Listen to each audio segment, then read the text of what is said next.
Namaste, Namaskaram, Vanakkam, Namo Namaha. Jai Ganesha. You may want to first watch our other videos entitled Are You Religious and Don't Know It? And then a deeper dive into understanding religion, religio, yuj, yoga, dri, dharma. But today we're going to look at the current tendency to deny all religion,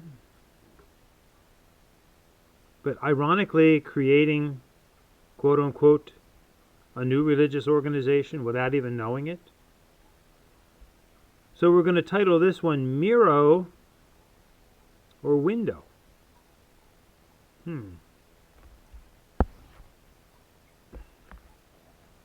When we reject all authority, but still certify guides, we haven't escaped structure, we have simply disguised it. When we speak of transcendence without naming what transcends us, we risk turning spirituality into a mirror rather than a window. Remember, the word transcend means to climb, similar to finding a mountain path, and it would be a specific one, and then making the climb rather than transvalue, which is to simply skip over, standing at the bottom, for example, and just claiming all is one, looking at the top. Rejecting the form, rejecting a path, for example, the human being cannot escape this structure. Only become conscious of it or unconscious within it. In turning away from religious paths, we may believe we are freeing ourselves from its constraints, yet, unless we look more deeply, we often recreate the very patterns we reject. Only now without the language to recognize them. The robes may be gone, but the roles remain the same. The temple dissolves, but the structure quietly rebuilds itself into studios.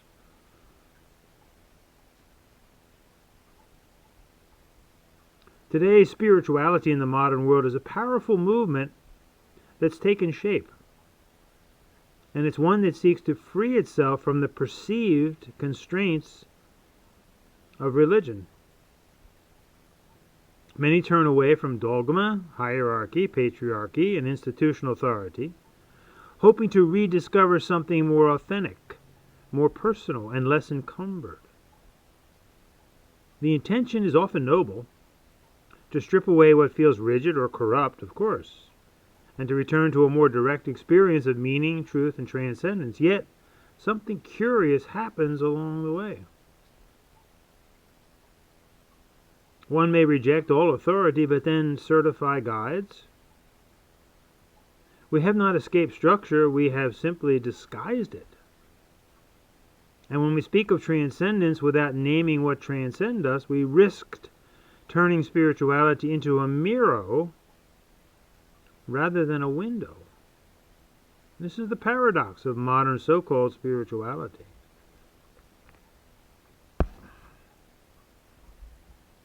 In rejecting religion, many believe they have escaped its structures.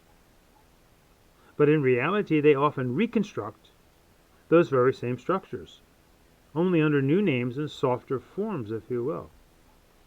The priest becomes a director, initiation becomes certification, doctrine becomes framework. The disciple becomes a client, and this is not merely a superficial similarity. It points to something deeper, rejecting the form while reproducing it. The function of religion, guidance, orientation, binding, meaning-making, does not disappear simply because its traditional forms are abandoned. As we talked about in previous videos, the human impulse towards religio, which simply and profoundly means to bind, to link, and so to yuj or yoga to yoke, we're simply trying to get our act together. Now, whether we belong to a specific religious tradition or not is another story. But we're religious none the sense by the mere fact we are trying to tie our life together, if you will, to get our act together. However, we do have to recognize when we are treading on an already established religious path and respect that. The human being can't escape structure. When structure is unconscious, it becomes more subtle, more difficult to critique traditional religion for all its faults, because all these institutions are created by humans. We have to admit that, and we do good and bad. Don't throw the baby out with the bathwater. Modern so-called spiritual movement that denies authority while quietly reintroducing it. The structure becomes obscured. It operates without being acknowledged. And this creates a particular kind of blindness. The issue then is not rejection itself.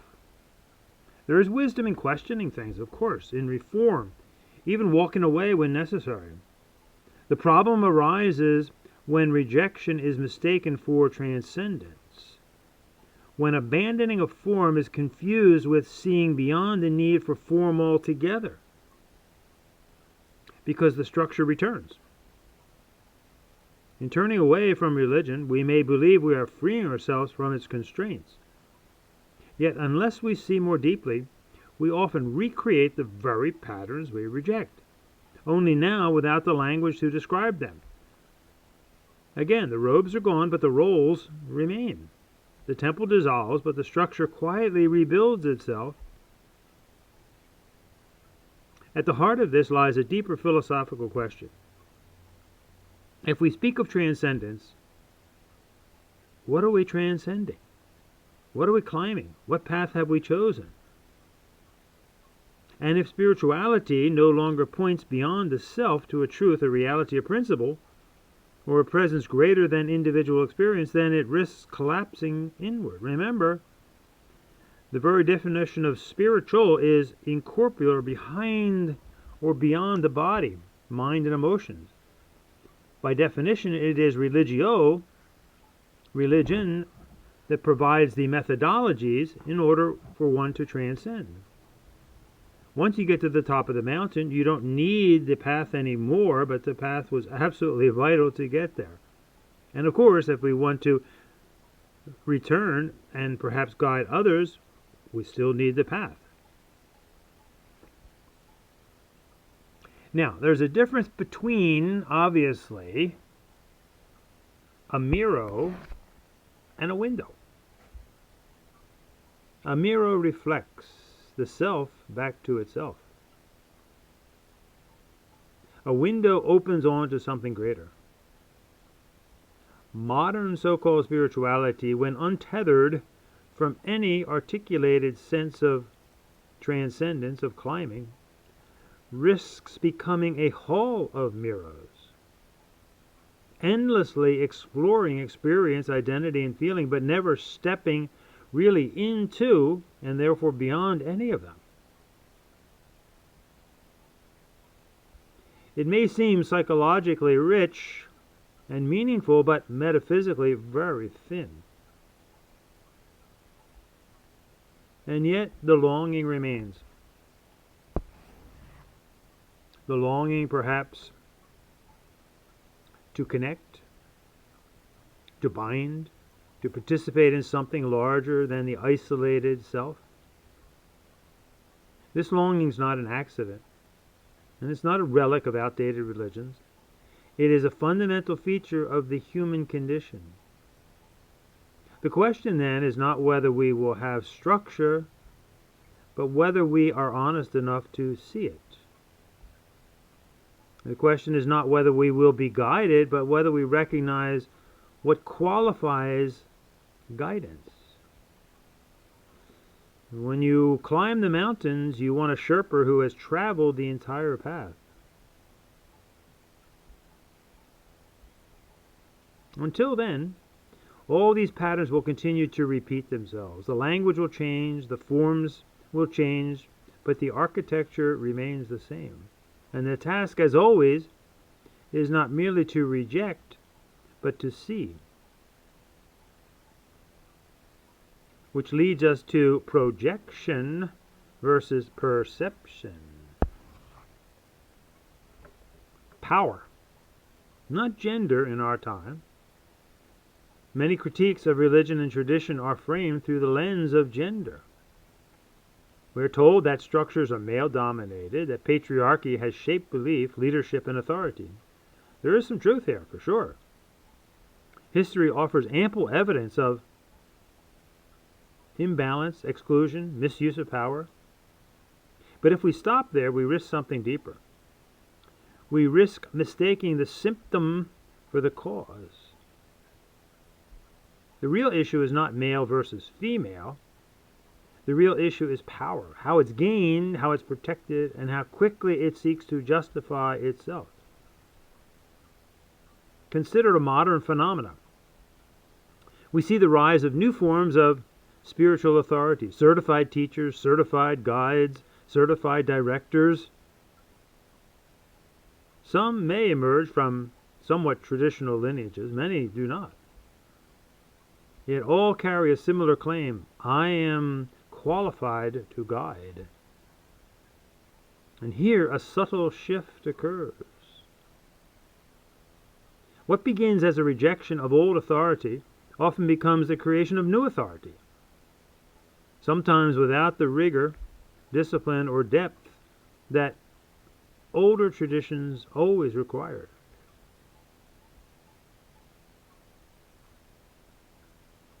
One Hindu Swami visited a yoga group led by a non-Hindu yoga teacher, and he came not to correct, not to challenge, but simply to observe and to engage in a respectful dialogue.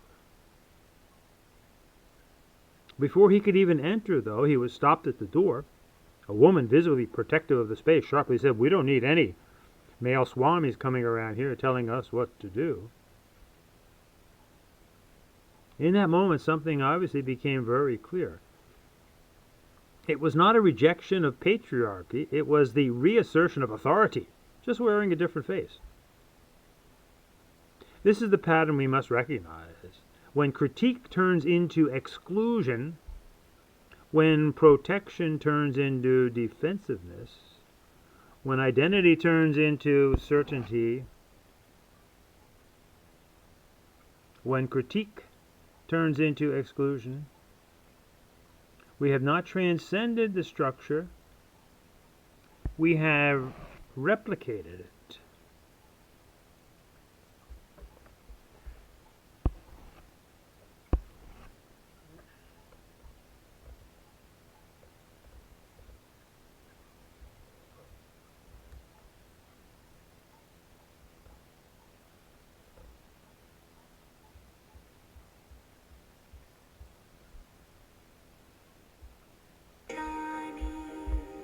जय जय पार्वती जगदम्बा, जय मां पार्वती जगदम्बा। भक्त पुकारे नाम तिहारा, हर लेती तू दुख संसारा। चरणों में सिर जो झुक जाए, उसकी नैया पार लगाए। जय जय पार्वती जगदम्बा, जय मां पार्वती जगदम्बा। जय जय पार्वती शैलजा रानी, प्रलय शक्ति तू जग की कहानी।